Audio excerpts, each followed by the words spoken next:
మకర రాశి వాళ్ళకి ఆగస్టు మాసంలో 2 గ్రహాలు మాత్రమే యోగిస్తున్నాయని చెప్పొచ్చు. అది కూడా స్వల్పమైనటువంటి బలంతోనే ఉన్నాయి.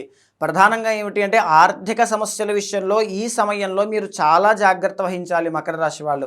2వ స్థానంలో రాహుతో పాటు 2వ స్థానంలో శని యొక్క ప్రభావం కూడా పడబోతోంది.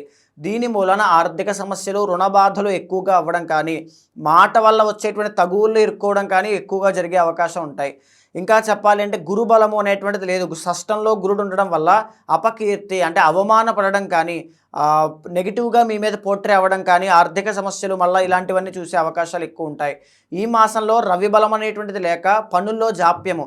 రాజకీయవేత్తలు, రాజకీయ నాయకులు కూడా ఈ మాసంలో ముఖ్యమైన నిర్ణయాలు తీసుకోకుండా ఉండడమే చాలా మంచిది అని చెప్పొచ్చు.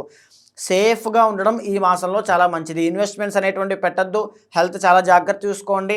ఆర్థిక సమస్యల విషయంలో జాగ్రత్తగా ఉండండి.